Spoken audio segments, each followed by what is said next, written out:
नमस्कार, मैं विवेक माथुर। आज हम रस के बारे में बात करेंगे। नाट्य में रस का बहुत बड़ा स्थान माना गया है। उदाहरण के लिए, जिस प्रकार एक मछली का जीवन जल के बिना अधूरा है, उसी प्रकार अभिनय भी रस के बिना अधूरा माना गया है। रस के माध्यम से ही हम अलग अलग भाव प्रकट कर पाते हैं और अलग अलग भाव भंगिमा हम अपने चेहरों पर बना पाते हैं। इन्हीं रसों के माध्यम से कलाकार रंगमंच पर विभिन्न प्रकार के पात्र निभा पाता है। रस की उत्पत्ति भरत मुनि के द्वारा लिखे नाट्य शास्त्र से हुई है। नाट्य शास्त्र में भरत मुनि ने 8 रसों की व्याख्या की है। बाद में नवारस यानी शांत रस को जोड़ देने के बाद ये नवरस कहलाने लगे। रस का शाब्दिक अर्थ है आनंद। जब हम किसी वाक्य में रस को घोल देते हैं तो वह काव्य बन जाता है। यानी किसी काव्य को जब हम पढ़ते हैं या हम सुनते हैं तब हमें आनंद की अनुभूति होती है, तब वो रस कहलाता है। अब मैं आपको नवरस के बारे में बताने जा रहा हूँ और अपने चेहरे पर भी वो प्रकट करूँगा। वो इस प्रकार है। हास्य रस। जब हम किसी को देखते हैं ऐसी अवस्था में, यानी वेशभूषा या शरीर से वो दुबला पतला हो, उसको देखकर जब हमें हंसी की अनुभूति होती हो तब वो हास्य रस कहलाता है। वो इस प्रकार है।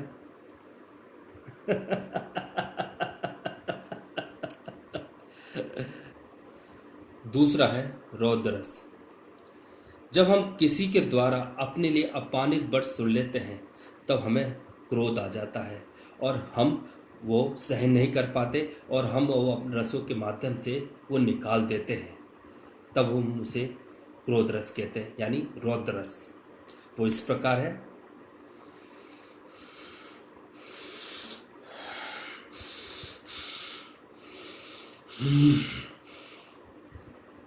तीसरा है वात्सल्य रस। वात्सल्य रस यानी प्रेम। हमारे माता पिता, हमारे गुरुजनों या हमारे बड़े भाइयों का जो हमारी प्रति स्नेह या प्रेम होता है उसे हम वात्सल्य रस कहते हैं। वो इस प्रकार है।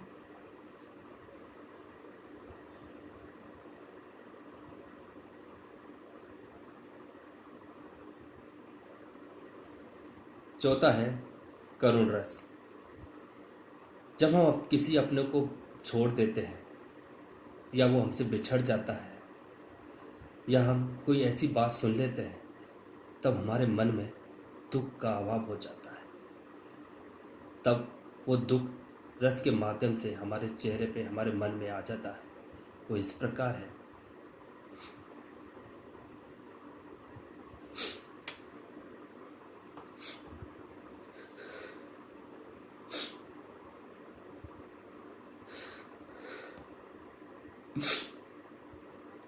पांचवा है श्रृंगार रस। श्रृंगार रस यानी सौंदर्य। जब नायक और नायिका जब पहली बार एक दूसरे को देखते हैं, जब उनके अंदर जो प्रेम यानी सौंदर्य उत्पन्न होता है वो श्रृंगार होता है। या हम एक तरीका ये भी है, यानी हम कोई ऐसी जगह जाएं जहाँ हमने उस जगह पहली बार देखी हो या अपने सपने में सोची हो, उसे देखकर जो भाव प्रकट होता हो सौंदर्य का, उसे हम श्रृंगार रस कहते हैं। वो इस प्रकार है।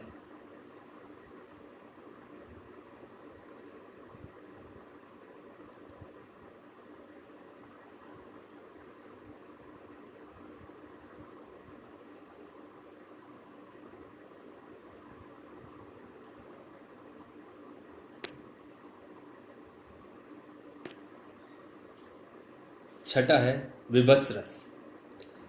किसी ऐसी वस्तु को हम देख लें जिसे देखकर हमें घृणा हो या किसी की बात सुनकर हमें घृणा उत्पन्न हो जाए या किसी निर्धन या ऐसे व्यक्ति को देख जिसे हम देख ना सके, उस वक्त जो हमारे चेहरे पर भाव उत्पन्न होगा उसे हम विभत्स रस कहते हैं। वो इस प्रकार होगा।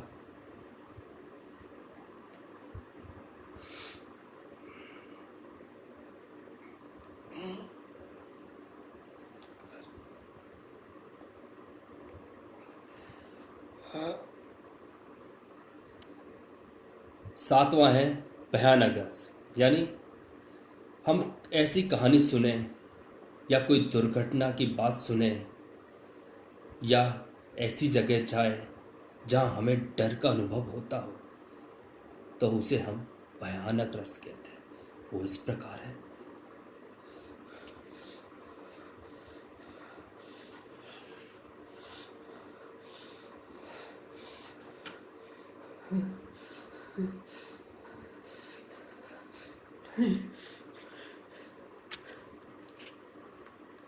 आठवां रस है वीर रस, यानी कोई हमने ऐसा काम किया हो, कठिन काम, उत्साहपूर्वक, जिसे हमें वीरता प्राप्त हो रही हो, यानी वो काम हम ही कर सकते हैं, हम हमारे अलावा और कोई नहीं कर सकता।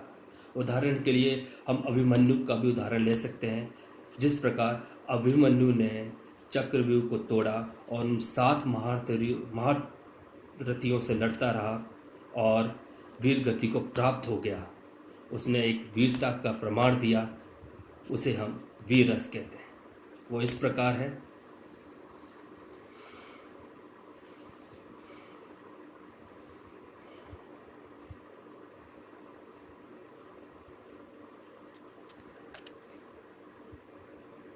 नवा रस है शांत रस।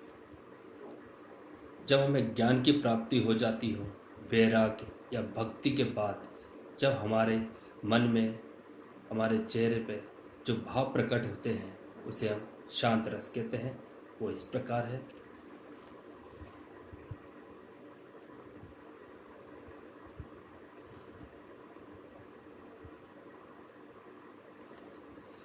ये थे 9 रस, जिसे मैंने एक छोटे माध्यम के द्वारा आपको बताया है।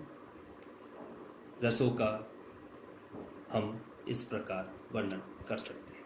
नमस्कार।